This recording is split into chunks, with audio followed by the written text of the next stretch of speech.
Will you pray with me?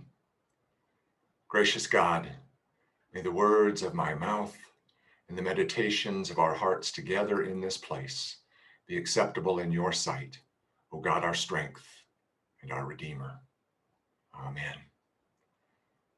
Light, light shining in the darkness, light illuminating our lives and our world for longer than anyone can remember, in more places than can be counted, across vast expanses of culture and geography and time.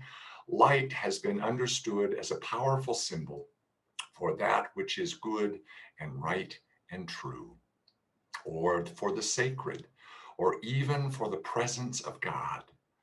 We see it in so many forms across all those years. The shaman dancing around the sacred fire, the druid celebrating the solstice, the ancient astrologers watching the lights in the sky, even the writers of our own scriptures. Isaiah encourages the people to arise, shine, for your light has come. The Gospel of John describes Christ as the light of God that has come into the world. The reason we celebrate Christmas on December 25th is because that was the winter solstice before the reform of the calendar, the day the light begins to return. The early church found the symbolism of light returning to the world to be a wonderful way of understanding Christ.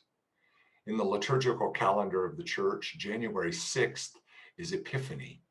Traditionally, it has been the occasion when we remember the story of the Magi who followed the star to find the child Jesus. But it can also serve as an opportunity to celebrate all Epiphany experiences. An epiphany can be understood as an experience when we become aware of the light of God's presence in a particularly powerful way. Sometimes epiphanies carry with them specific content.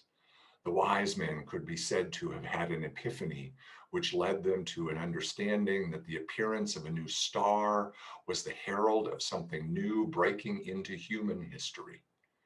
Sometimes epiphanies are more general. The day at church camp many years ago, when I was dancing and singing across the lawn while my small group pondered the possibility that their counselor had gone insane, represented a moment when I was overwhelmed with the awareness that life is good and God is intimately present. Sometimes epiphanies occur all in a flash. The Apostle Paul describes such an experience when he was on the road to Damascus. He had an intimate encounter with God that literally transformed his life. He went from being a persecutor of Christians to being one of Christianity's most ardent and far-reaching advocates.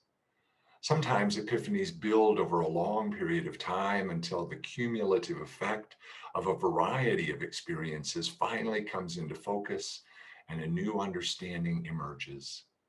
But regardless of the particular form and flavor, epiphanies occur all the time to a wide variety of people, including probably even us. I know they have been a part of my life experience.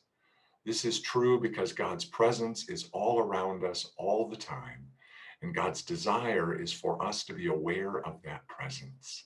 The only question is whether we will pay enough attention to notice. We can't force an epiphany. They do not show up on demand. In fact, they can be quite elusive if pursued too directly. But we can set the stage so that we are more likely to recognize them when they come.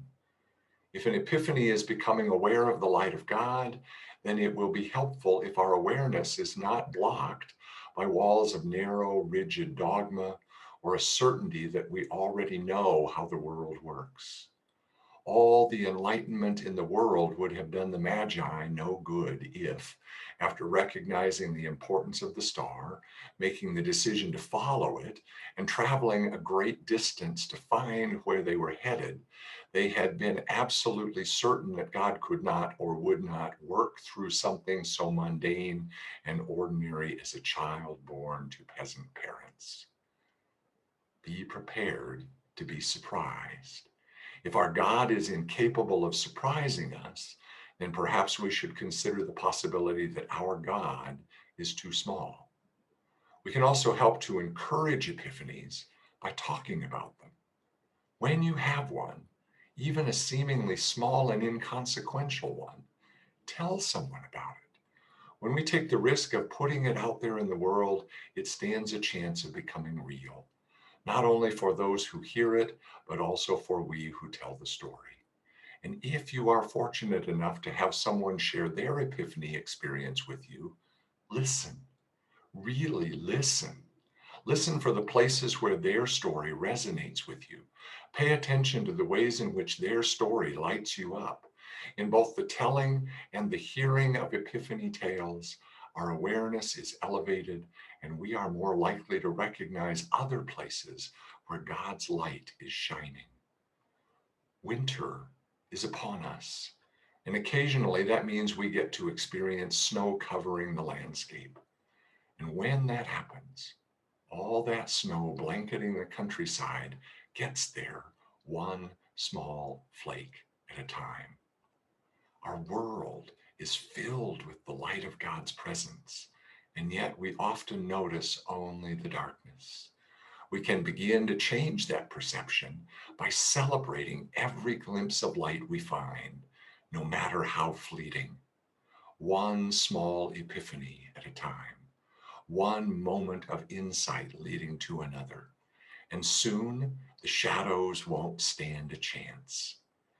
God's light is shining all around us and within us. Let's celebrate.